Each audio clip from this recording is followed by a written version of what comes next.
What's going on, everybody? Josh Engleman and Ben Rasa here for Awesemo.com, and we are back with the breakfast menu served up by BetMGM, where you can turn big plays into paydays using the promo code Awesemo, where you can get a risk-free bet of up to $1,000. So make a deposit with that code, place your first wager. If it loses, you get that amount back in free bets. Register now to go all in on the action at the king of sportsbooks. Terms and conditions apply. Now hit that like button, subscribe to the channel, and hit the notification bell so you know when everything goes live. We are talking golf today. Tour Championship, the season is over. Last one of the year, can't hold anything back now. Only 30 golfers left. Interesting betting card. Obviously, it's a little different. The first thing I want to point out, of course, is the format. We've got guys starting with different strokes. So, if you are the leader, as Patrick Cantlay is, he's 10 under, then you've got guys 10 shots back. So make sure you are familiar with that format before placing any bets. Obviously, we are familiar with that with our wagers. Do you want to go first or do you want to go second? I'll go first. This wager is for Gary Coleman, baby. Different strokes. Okay. I'm thinking of Gary Coleman and dirty work, but that's neither here nor there. No, it is not. All right. I'm going to the outright market here. Honestly, there's probably only like two guys I really want to take, and that would be Cantlay and Rahm. It's not. So we're going to go a different direction. 50-1 in the outright market for Collin Morikawa. This appears to be like a tee to green course, which lines up pretty well for Morikawa considering his skill set. Lucky for him, the putter doesn't seem to be as important here, which is pretty good, because his putter has not been very good in 2021, which is kind of crazy to think about given the year that he's had, but he has lost nearly a half stroke per round with his putter after being basically neutral with it over his first year or so. We know he's going to be there with the irons. He's one of the best iron players in the world. What I'm looking at in this contest, and because of the way that it's set up, I think you have to have like aggressive putting luck to be able to make that like huge climb through.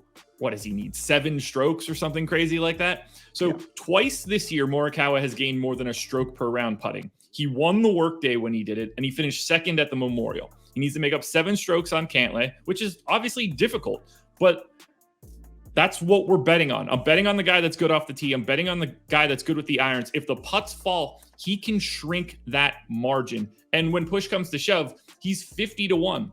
I think he's got a 2.5% chance to win this tournament, and the line is paying out at 2. So it's not like it's this huge edge, but you got to grab the little margin somewhere. I'm seeing a little bit of value in Morikawa, so I'm going to him at 50-1.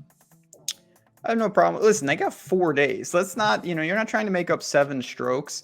As Morikawa is 3 under and Cantlay is 10 in one day. He just needs to climb the board, start passing the other guys. And then if you're within in striking distance for the weekend, he will obviously have ample opportunities to do it.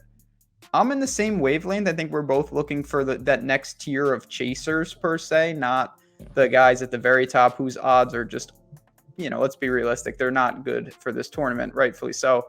I'm going to go to Cam Smith at 25-1. He's a couple shots better. He's sitting at 5 under. So he's in a nice position. I think the most important thing, there's only 4 guys ahead of him to start. So he's really lurking right off the bat. Putting luck. I mean, who would you want more on the greens? Maybe Patrick Cantlay from last week, but Cam Smith has just been absolutely fantastic with the flat stick all year. He's gained strokes putting in 8 of 10. He absolutely has been cooking with the irons. Really, everything checks out. Technical core, Eastlake can be very tricky. Cam Smith is the type of guy, the floor is very bad because sometimes off the tee he doesn't have it. But if you're telling me someone needs to make up some strokes and get hot with the putter, 25-1 for a guy who's right in the middle of the pack, I feel very comfortable with Cam Smith as an aggressive flyer. That looks fine to me. I did look at Cam Smith a little bit, so it's nice to see that came in. Eventually just went with Morikawa. Now I'm heading to the top 10 markets, plus 450 for Corey Connors.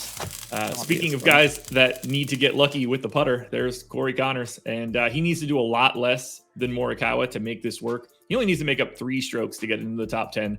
He's starting at -1, just needs to get to that -4 mark. That is the gap. I don't know what you're doing there, but that's fun. What happened there?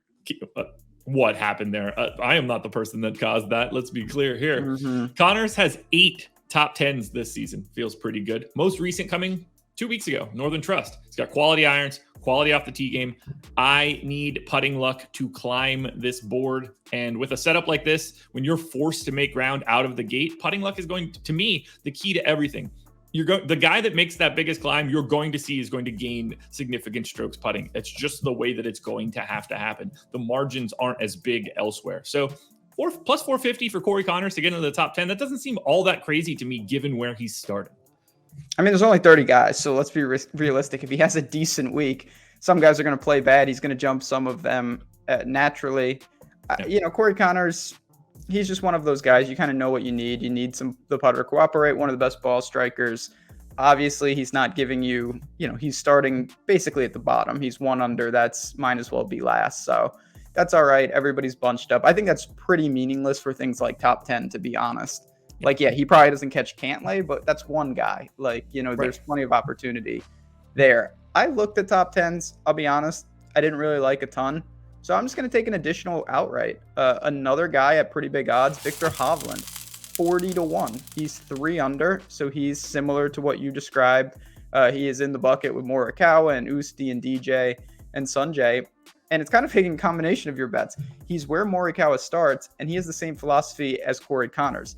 Hovland has lost around the green and putting in the last 3 events. So both of them. He has not been positive in either. But when you look at the ball striking, he's gained 2 or more strokes off the tee in all 3, and he's been positive with the irons in all 3. So clearly we see the formula. It's keep doing what you're doing, tee to green, roll them in. And if you get in trouble, try to chip a little better, which is not going to be a strength of Viktor Hovland. We know that.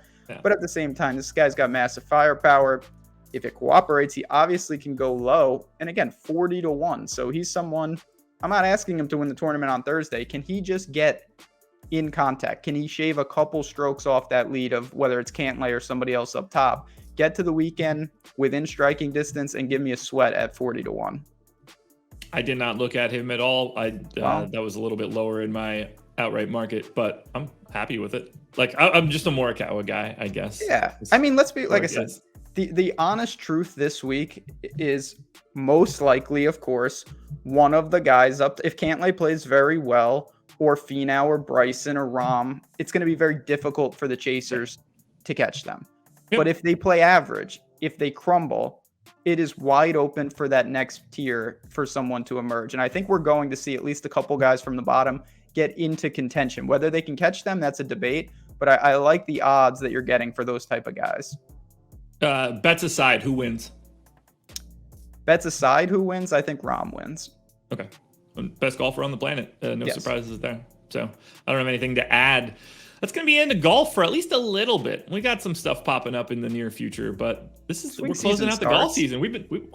Swing season starts in a couple of weeks. We'll be back. Sure. Don't you worry. But yes, It's been a hell of a year. But it's not the same sort of gusto in Sanderson Farms or wherever it starts off. But you have to admit, and I know you will, on the betting side of things, that is where crazy value. You hit an outright early in the year. I mean, Kevin Na for you early, like it can be a year maker before we even get to 2022. Absolutely. So there it is, everybody. Another breakfast menu in the books. Shout out to BetMGM for being the presenting sponsor of the show. We'll be back again tomorrow with another edition served up by BetMGM.